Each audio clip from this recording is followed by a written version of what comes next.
নমস্কার, শিলিগুড়ি এক্সপ্রেসে আপনাদের সকলকে স্বাগত। আমি ঋতু। সারাদিনের বাছাই করা সেরা খবর নিয়ে শুরু করছি নিউজ এক্সপ্রেস। শিলিগুড়ি মেট্রোপলিটন পুলিশের প্রধাননগর থানার সাদা পোশাকের পুলিশের তৎপরতায় কয়েক ঘন্টার মধ্যেই উদ্ধার হলো চুরি যাওয়া দামি সাইকেল। গ্রেফতার করণ মল্লিক। বাঘাযতীন কলোনির বাসিন্দা সাগর রাঠোর থানায় অভিযোগ দায়ের করলে সিসিটিভি দেখে চোরকে চিহ্নিত করে পুলিশ। জংশন এলাকা থেকে অভিযুক্তকে ধরার পর কুলিপাড়ায় তার বাড়ি থেকে সাইকেলটি উদ্ধার করা হয়।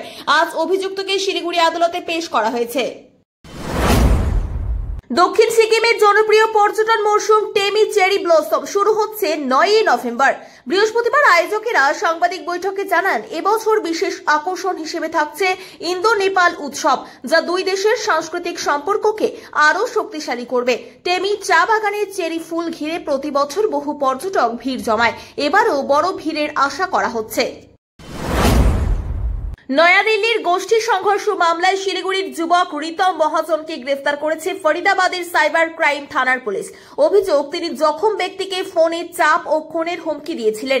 এনজিপি থানায় জিজ্ঞাসাবাদে মোবাইলে সন্দেহজনক যোগাযোগের প্রমাণ পাওয়ায় তাকে আটক করা হয়। বৃহস্পতিবার ট্রানজিট রিমান্ডে দিল্লি নিয়ে যাওয়া হবে। শখের পাখি কিনতে বাড়ি থেকে বেরিয়ে রহস্যজনকভাবে নিখোঁজ হয়ে গেছে 15 বছরের জয় শাহ। বুধবার দুপুরে বাড়ি থেকে বেরিয়ে বন্ধুর সঙ্গে দেখা করে ঝঙ্কার মোড় থেকে একটি টোটোয় ওঠে সে। তারপর থেকে আর খোঁজ নেই। বহু খোঁজাখুঁজির পর পরিবার খালপাড়া টাউন আউটপোস্টে নিখোঁজের অভিযোগ দায়ের করেছেন। দুপুর 2:30 থেকে 3টের মধ্যে শেষবার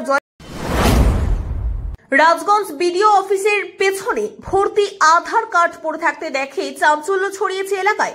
এত আধার কার্ড সেখানে কিভাবে এলো তা নিয়ে প্রশ্নে সরগরম সাধারণ মানুষ। কার্ডগুলো বৈধ নাকি অবৈধ তা তদন্তের দাবি উঠেছে। প্রশাসন বিষয়টি খতিয়ে দেখছে। বাগডোগরার ব্যাংডুবি আর্মি কম্পাউন্ড থেকে মিলিটারি ইন্টেলিজেন্সের তথ্যের ভিত্তিতে বাংলাদেশি নাগরিক নন্দ মণ্ডলকে গ্রেফতার করেছে পুলিশ।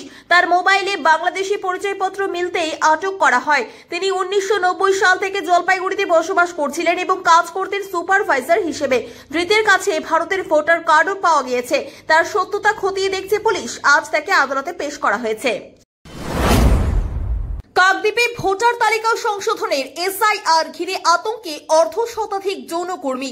অনেকেরই পরিচয়পত্র নেই, 2002 সালের ভোটার তালিকায় নামও নেই। ফলে ভোটাধিকার হারানোর ভয় বাড়ছে তাদের মধ্যে। যাদের কার্ড আছে তার বৈধতা নিয়েও দুশ্চিন্তা। বিএলওদের পরিদর্শন শেষ হলে স্পষ্ট হবে পরিস্থিতি। স্থানীয়দের দাবি, যৌনকর্মীদের পুনর্বাসন ও পরিচয় নিশ্চিত করুক সরকার, যাতে তারাও ভোটাধিকার ও নাগরিক সুবিধা পান। মহারাষ্ট্র সরকার বিশ্বকাপ জয়ী স্মৃতি মান্ধানা, জেমিমা রড্রিগেজ ও রাধা যাদবকে 2,25,00,000 টাকা করে পুরস্কার ঘোষণা করেছে। তবে হেড কোচ অমল মজুমদারকে দেওয়া হবে মাত্র 22.5 লক্ষ টাকা। খেলোয়াড়দের তুলনায় কোচকে কম পুরস্কার দেওয়ায় বিতর্ক দানা বেঁধেছে।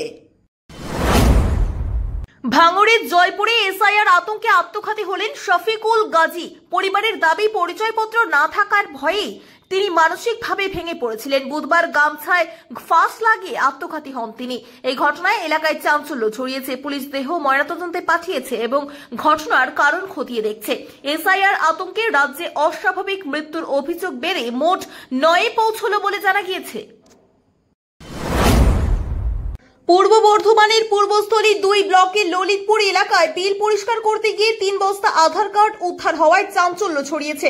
বস্তা খুলতেই গোছা গোছা আধার কার্ড পাওয়া যায়। কার্ডগুলোর ঠিকানায় হামিদপুর ও পিলা এলাকার উল্লেখ রয়েছে।